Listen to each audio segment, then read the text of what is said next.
Hey, what's up, y'all, man? This is your boy, y'all's chosen one, and so are you because you are into the word and you're trusting in him each and every day. We are going to go into the book of Jasher again. I think I need a new Jasher book, man. I done read this thing to death. But it's cool, man. Makes it, you know, makes it authentic. Anyway, we're going to go into the book of Jasher. We are on chapter, I think it's chapter 31. Yeah, I think we're on chapter 31. Chapter 31, verse 25. Wait a minute. Not chapter 31, I'm sorry. We're on chapter 29, verse 25. Chapter 29, verse 25. This is going to correspond with Genesis chapter 28. So let's see what's going on. Now, therefore, my son, hearken to my voice, to all that I shall command thee, and refrain from taking a wife from amongst the daughters of Canaan.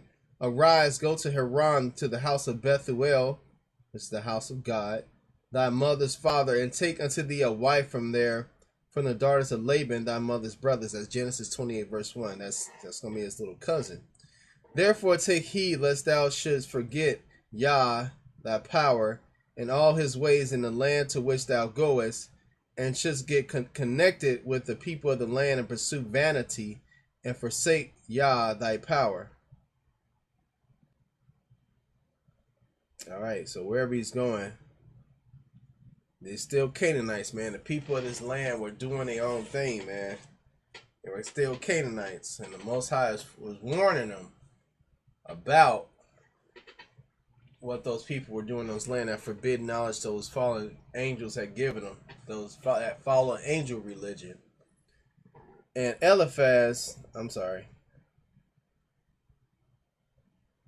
All right, verse 28. And may the Almighty Power grant thee favor in the sight of the people of the earth, that thou mayest take there a wife according to thy choice, one who is good and upright in the ways of Yah. Not only this, she had to be pretty and everything, but she has to, know the ways of Yah, man. And that's what happened with Ham, Shem, and Japheth. Their wives, there was something wrong, especially with Ham's and Japheth's wives, man. There was something wrong with their wives. And may the Almighty give unto thee and thy seed the blessing of thy father Abraham, and make thee fruitful and multiply thee, and mayest thou become a multitude of people in the land whither thou goest, and may the Almighty cause thee to return to this land, the land of thy father's dwelling, with children and with great riches, with joy and with pleasure. And the Most High can grant that. And Isaac finished commanding Jacob and blessing him, and he gave him many gifts, together with silver and gold, and he sent him away. And Jacob hearkened to his father and mother. He kissed them and rose and went to Paddan Aram. And Jacob was 77 years old when he went out from the land of Canaan from Beersheba. That's Genesis 28, verse 6. And when Jacob went away to go to Haran, Esau called unto his son Eliphaz, and secretly spoke unto him, saying, Now hasten, take thy sword in thy hand, and pursue Jacob, and pass before him in the road, and lurk for him, and slay him with thy sword in one of the mountains, and take all belonging to him, and come back. Now see, this dude Esau is back at these little games, man. He's still mad, still pissed off about that blessing not being given to him. And this continues. You're going to find out who the Edomites are today. Now, most Israelites put them as a whole, but you'll know them by their seed and how they act towards you. All right? You'll know them by their seed and how they act towards you. You know what I'm saying? And when Jacob went away to go to Haran, all right, verse 32, and Eliphaz, the son of Esau, was an active man, an expert with the bow, as his father had taught him. And he was a noted hunter in the field, and a valiant man, just like his father. Just like his father Esau. He was active in the field, noted hunter. These are all descriptions of Esau. And Eliphaz did as his father had commanded him, and Eliphaz was at that time 13. He was 13 years old, man, teaching them young. And Eliphaz rose up and went and took 10 of his mother's brothers with him and pursued Jacob. And he closely followed Jacob, and he lurked for him in the border of the land of Canaan, opposite to the city of Shechem. So he's a hunter, so he's really, when he say lurking, he's stalking him, man. He's stalking him. You know, and Jacob doesn't have a clue because this guy's an expert hunter, and he's stalking Jacob like prey.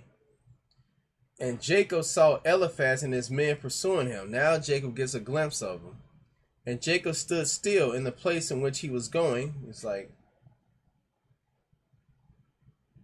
in order to know what this was, for he did not know the thing. And Eliphaz drew his sword, and he went on advancing, he and his men, toward Jacob. And Jacob said unto them, what is to do with you that you have come hither?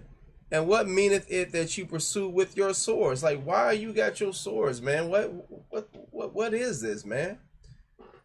And this is his little nephew, Eliphaz. Because remember, Esau is his brother. Eliphaz is the son of Esau.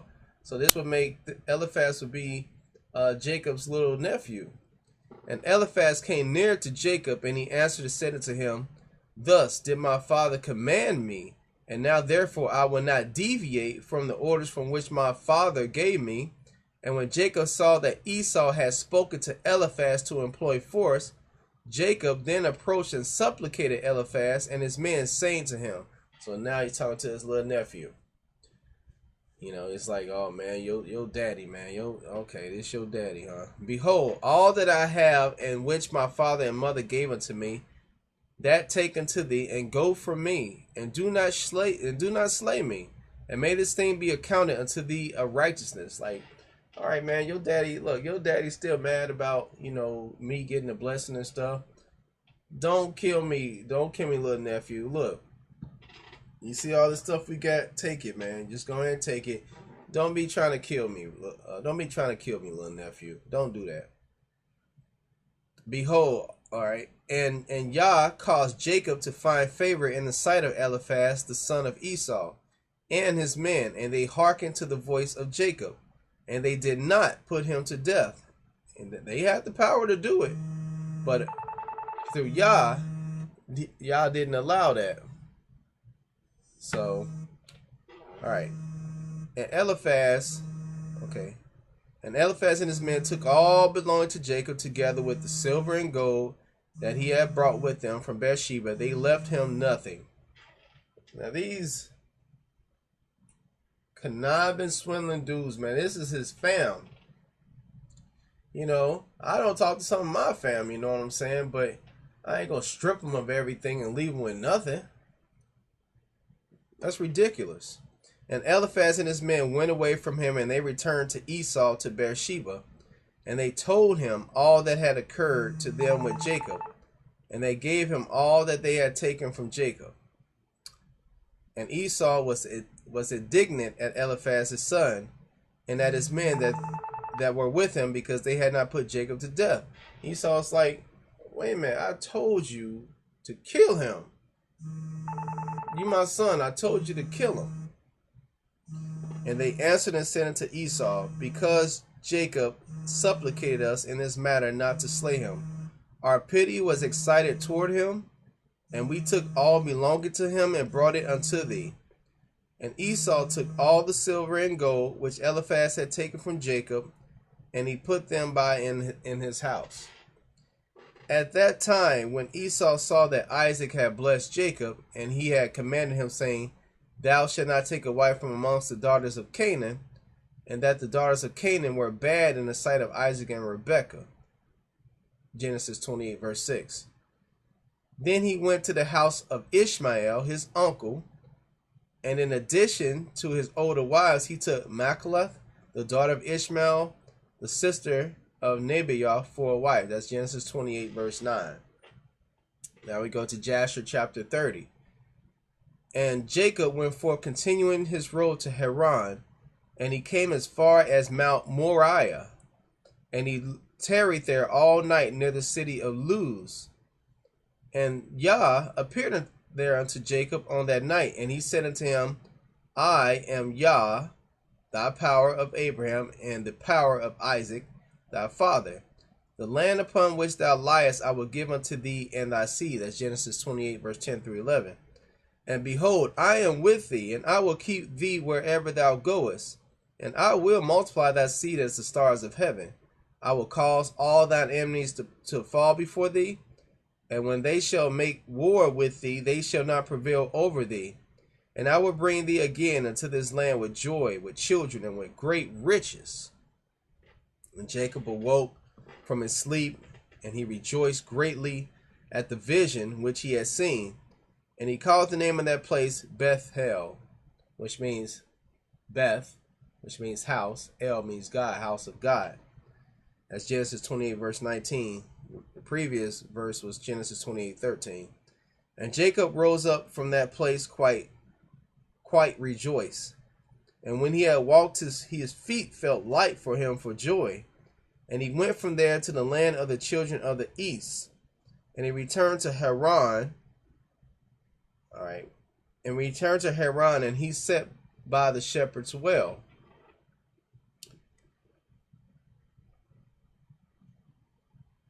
All right, we're going to stop right there. We'll stop right there. Actually, we shouldn't even read that part, but we'll stop right there. All right.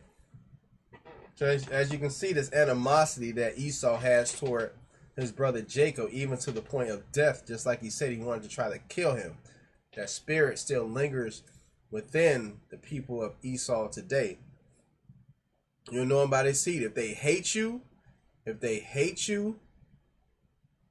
then you know them by their seed, man. If they hate you for no reason, it's for that blessing. Not because of the color of your skin, not because it's because they know who you are. You know what I'm saying? They know you the children of the Most High, and they hate it. They hated that they didn't get the blessing. All right, it's your boy, God's chosen one. I'll see you on the next vid. Shalom.